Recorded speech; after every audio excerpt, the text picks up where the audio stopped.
Can you thrive in being an OFW?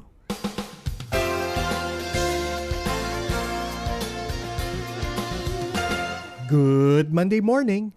This is episode 10, season 2. I'm Arnie Manzano, and I hope our time together inspires you to live more of the discipled life. Thanks for tuning in. This podcast is available wherever you listen to your streaming audio. I'd like to give a shout out to Aaron Paul, who recently sent this message. Open quote, "Thanks to your Good Monday Morning podcast and catching up on the previous episodes. Perfect for people like me who love to contemplate while walking." Close quote. Bro, I appreciate you for this encouragement. My guest today currently works as an environmental services manager in one of the resorts here in Singapore. He has been an Overseas Filipino Worker, or OFW, since 1999.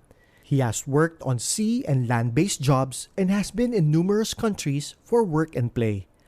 Listen to how he continues to thrive amidst challenges and triumphs in the many places he has worked in. Here's my friend, Joshua Roberto Dumayag. Josh, good Monday morning to you. Good Monday morning, Pastor. Thanks for inviting me to your show. And thank you for being available today. I know it is your rest day. So thank you for giving of yourself to join us this morning. Yeah, my pleasure and privilege. Josh, how long have you been here in Singapore? Well, I started in 2016, December. So that's about over 4 years now. And where do you currently work? And what do you do? I currently work at an integrated resort in Sentosa Island. We're involved in managing the cleaning, pest control, and waste management of the resort. And you are an OFW. That's right. How long have you been an OFW? I started in December 1999. So Okay, that's more before the turn of the millennium. millennium. Yeah. That was the Y2K scare at the time. I was single then, and obviously I'm still an OFW until now. So that's about 21 years. When I got married in 2007, I stayed with my wife in Qatar for 2-3 years, and then when we started having a child, we've been separate. I've stayed away from them. Where's your family right now? They currently live in Quezon City, my wife and 3 children. And we're praying for their safety as we are recording this episode. Yeah. Metro Manila is currently on ECQ and lockdown. If you want to give them a shout out, that's totally fine, bro. Shout out to my wife, Christine, and my children, Seth, Zoe, and Noah. And also my brother, Ryan Biduya, and our life group colleagues over here in Singapore. Ryan is actually the first one who read my book. He was very excited to read it as soon as I published it. And he was the first one to read it. Yes, we'll talk about more about that book later, bro. But as an OFW who started in 1999, so as you said, about 21 years, 22 years, how many countries have you worked in? I work on the cruise ship, so I had the opportunity to visit a lot of countries. Okay. And, being able to get off those countries. I've been to more than 30 countries, actually. Yes. Close to about 50 ports, but obviously some of these ports are located in the same countries, like in France, for example. We go to different ports in France. So same thing with Italy and all these places. But yes, as I started counting them, 30 countries I've been. Yes. And among the nations or the countries you've worked in or visited, can you share one nation or one place that you have fond memories with? Yeah. Well, the fondest memories I have, I would say, is in the USA. Not only because I spent most of my time there, but also because that's where I met really special people who have become close friends. One of them being my friend Chaplain Dan Bailey. He is still involved with the port ministry in Miami. Oh, nice. He started becoming a friend of mine since 1999 when they inaugurated the Port Canaveral Space Coast Seafarers Ministry. Mm-hmm. That was in 1999, and I've met a lot of other special people there, which have become cherished friends over the years. It's interesting your answer because I was anticipating an answer of like the places that you visited or like landmarks or stuff Oh like yeah, that. But you've mentioned people. of You're course, really yeah. a people person, bro. I like I, it. I like it. I've been to Rome too. I like to remember places based on the people that I have met. And you mentioned a while ago that your first job was at the cruise, right? So how old were you then? About 23, 24? I would have been 24 at the time. Okay. 24, yeah. Okay. So yeah, I started joining Disney Cruise in Port Canaveral. The ships were sailing from Port Canaveral to the Caribbean and the Mm. Bahamas on a 3 and 4 day cruises. So that's where I started. Life at the sea. Okay. That's right. Yeah. So, what would you say was the first life lesson you've learned being on that overseas stint? I had quite a difficult time adjusting actually Mm-hmm. because when I joined the ship, I didn't know anybody on the cruise, even though there were about 900 crew members and approximately about 200 plus Filipinos. I did not know any of them.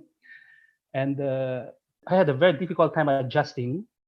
So I started to actually also question my faith because Oh, prior to that, I used to live in a church in the building of the church. So I was pretty immersed with the church environment, so to okay. speak, and I was really into it. I was very zealous about I'd say the things of God. And one of the first major lesson I learned is that God is very personal. Despite the absence of any fellowship at the time, He spoke with me in a very special way Mm-hmm. when I received my first paycheck and I went to the radio store to buy a cassette player. Oh, yes, Yeah, yes. interesting experience. Don't spill too much about that story because I remember reading that from your book. Okay. When you heard that music from the Oh radio, yeah, let's just leave it at that. Okay. So, any other interesting experiences from that cruise?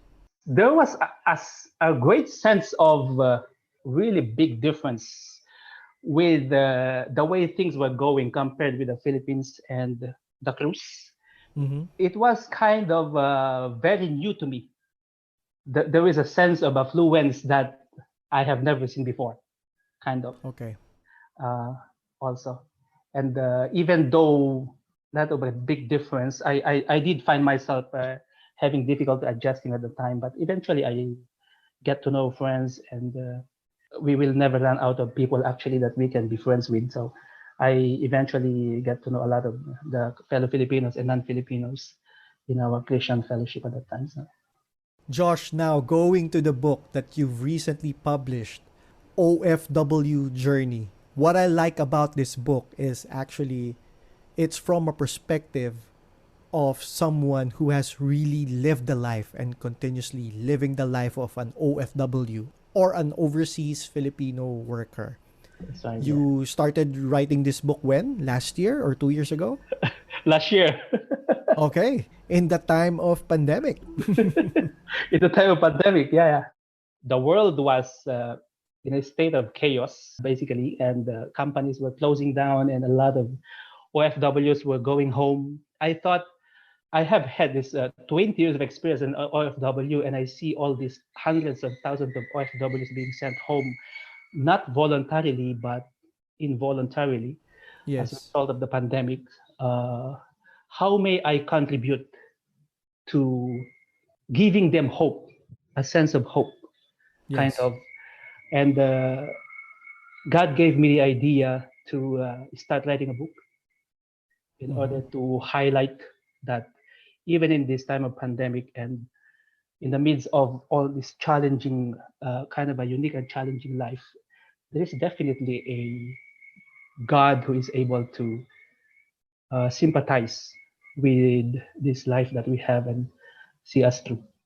And not only sympathize but empathize. I actually shared that recently on one of our services, that we have a high priest who is Christ Jesus himself, Amen. who gone through everything that we have gone through, understands our weaknesses, and yet he did not sin. Okay? That's right. He empathizes with us. And there's one statement that you wrote in your book that really caught my attention, and I'd like to ask you about this, because these are really things that OFWs or even maybe workers from other nations face. Mm. And you wrote there, loneliness and idleness are close, lousy cousins. So if that's the case, what are the ways that you are practically fighting these lousy cousins? First of all, we need to come up with a appreciation, Mm-hmm. with an attitude of gratefulness for the current season Yes. that we have, because it all starts in the mind. You see, I've learned that we live by seasons, and this Yes. season that we have as an OFW is part of it. It's not gonna be the whole. It's not gonna define the totality of our life. But the moment we come to grasp with the idea that it is just a season, then we will be able to make the most of it and try our best to really work it out in such a way that in the end we will say that it was good that I was in this season. And the other things, of course, that we would need to do in order to fight back this inherent loneliness and Mm-hmm. idleness is we engage ourselves with really nice and good friendships, That's relationship. good. And in my particular case, even when I was on the ship, for example, I had a lot of friends. We had a fellowship together, not only with prayer, but we also go out together. We go to different ports, to the beach, for example. And here in Singapore, we have the life group Yes. where we meet every week. We dine together at least once a week. And if there are special occasions where somebody invites, one of our group mates invites us to join them, we go together. Yeah, Yeah. And I know some of your life group members, that's right. Mark, Patrick. So let's give them a shout out. And most of them, if not all of them, are someone like you, OFWs, whose families they temporarily left behind in the Philippines so that they could Yeah. continue to work here overseas. We kind of call ourselves single dads, actually, because it's kind of a misnomer, but there's a sense to it too, because we have children at home, me Yes. and yeah, we strengthen one another. We are the same Yeah. boat. How often do you video chat with your family? Oh, it's more than once daily. It's more than once daily. I call them very random times. We don't really have a schedule, but definitely in the night I call them. Also randomly during the day. My It's a good thing that my kids, two of my kids, are old enough already also to know how to contact me anytime they wanna contact me. Yeah. Especially because now it's online classes, so they are basically into the computer, so Yes. they know exactly what. So just a click of the mouse and you are able to call them already. That's right. Is there anything else that you do to? I know you're into cycling. That's right. We do outdoor activities. Cycling is one of them. We have had the opportunity to go to the island also in Pulau Ubin Mm-hmm. prior to the circuit breaker, I believe. We went there together. It was a large group of us, and we had a great time. Our life group leader, Mark, is quite creative in you know inviting us to all these kind of things. You also quoted American entrepreneur Jim Rohn, Yeah. and he said, "The only way it gets better for you is when you get better." So, Josh, tell me, how do you keep improving yourself? I actually listened to that quotation. I watched him on YouTube many times already, and it's actually a very interesting statement. Mm-hmm. To improve oneself, much of the things that we do is a result of our thinking.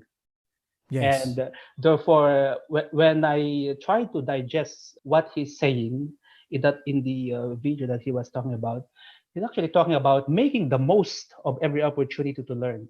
Could be in the form of reading a book. It could be in the form of watching a educational YouTube video like a TED Talk. For example, I like watching TED Talks. Mm-hmm. I also like watching comedy, actually, stand-up comedy. That's good. Do you have a favorite? Who's your favorite stand-up I comedian? I watch all of these American stand-up comedians. I watch a Uh-huh. lot of them, and I actually learn something educational from them.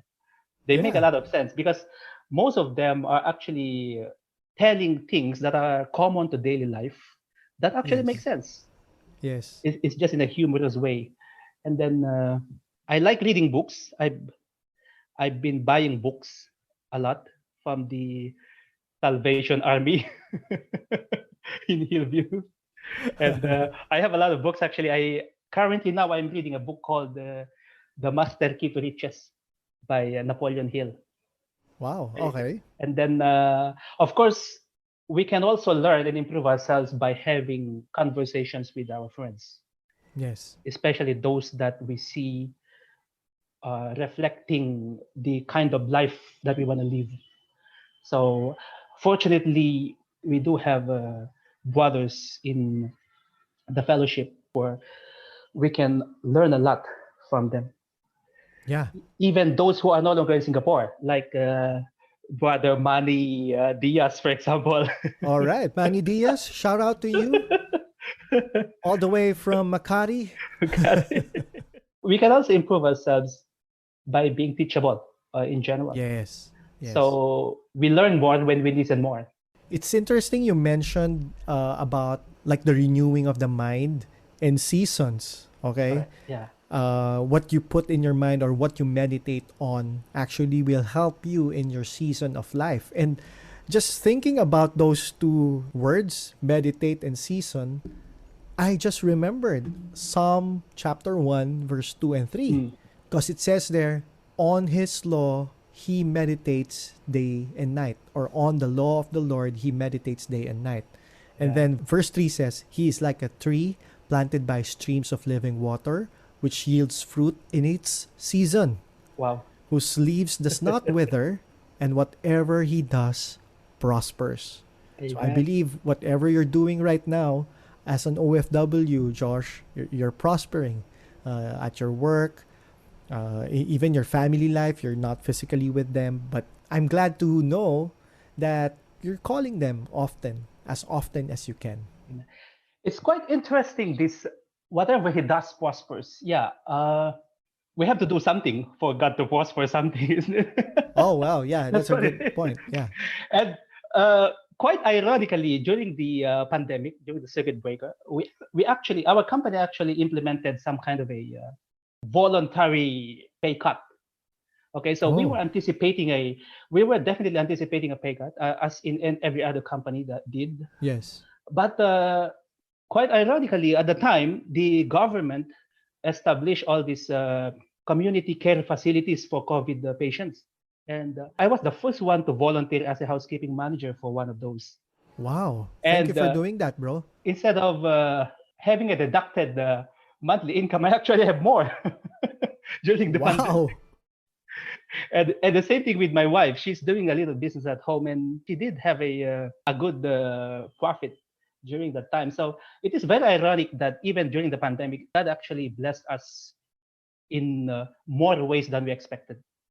That is how amazing our God is, bro. That's right. Yeah. Josh, let me ask you this also. You started very young as an OFW. If you could have done things differently when you were younger, would you have done it? Or you're thankful to who you are right now? I was actually contemplating on that, and I have come to the conclusion that I don't regret whatever Mm-hmm. I have made the decision, Mm-hmm. because as I reflect on it, I wouldn't have the same insight right now of the things in life if I had not made those mistakes.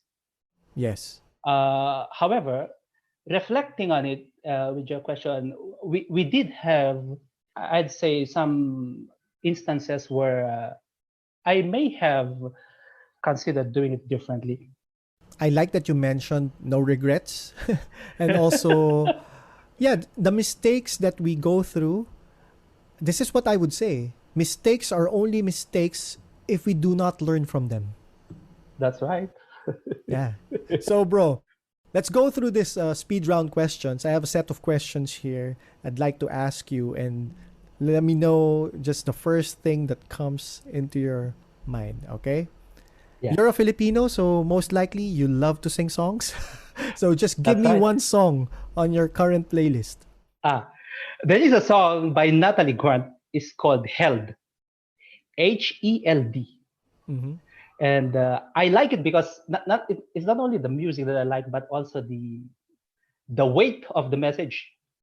As a matter of fact, I can read part of it. It says, "This is what it means to be held, how it feels when the sacred is torn apart from your life and you survive, and to know that the promise was when everything fell, we'd be held." Wow. Because I can relate to the many challenges that OFWs and even me personally have gone through.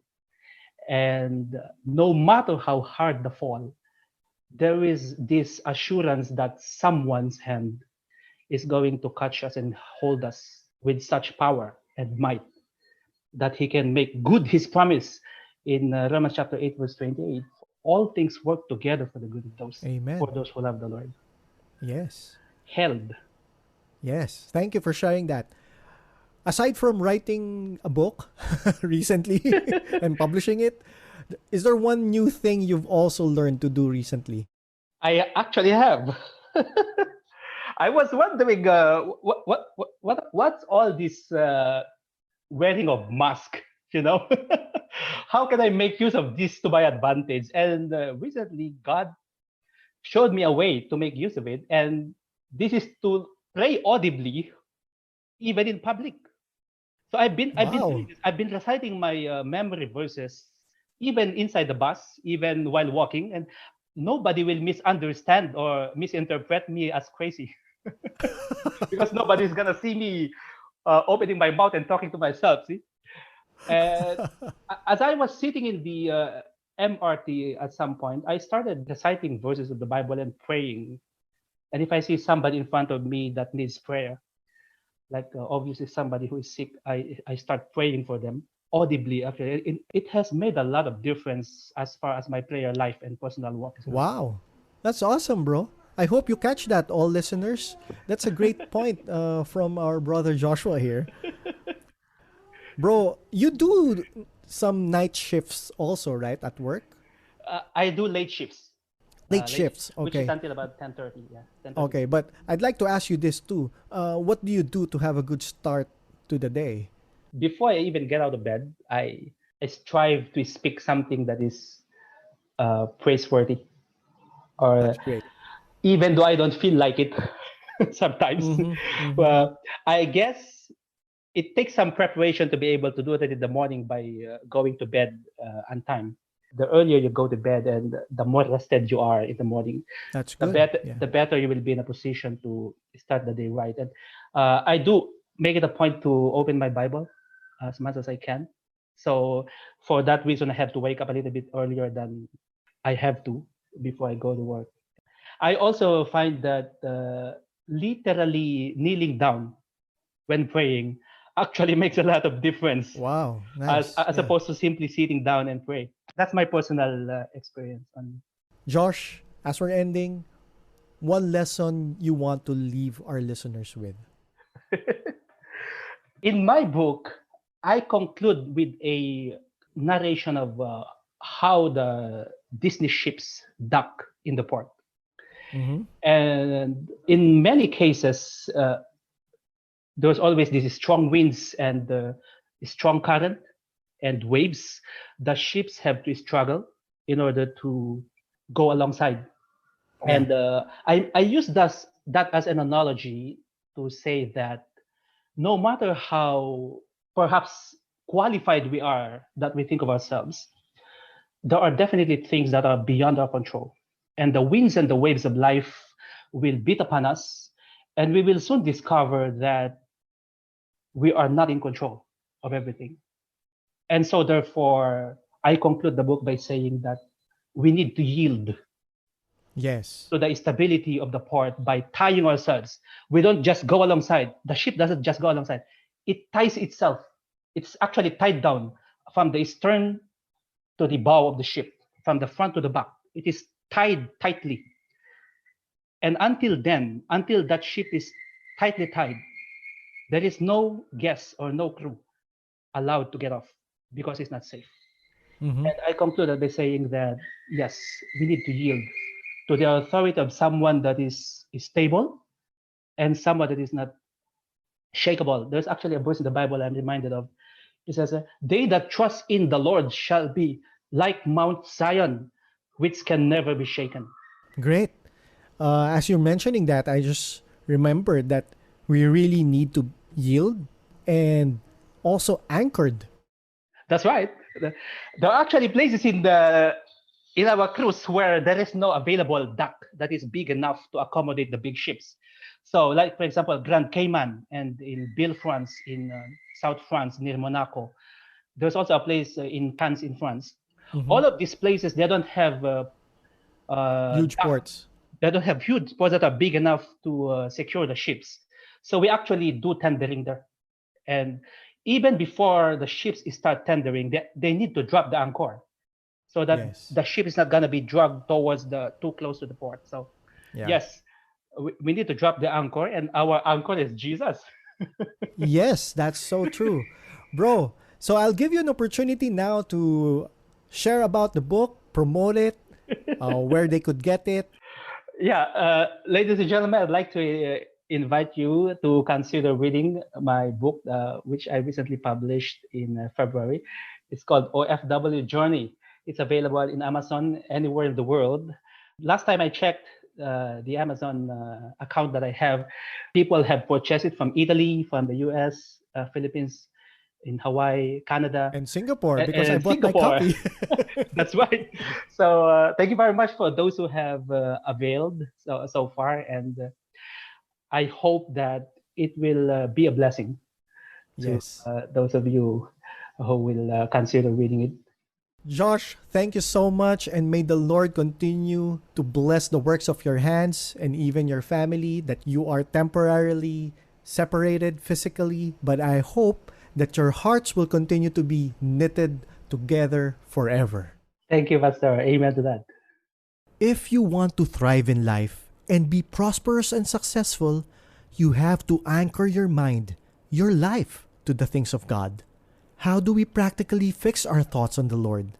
It is when we meditate on His Word, when we think about Him day and night. It is written in Psalm chapter 1, verses 2 and 3.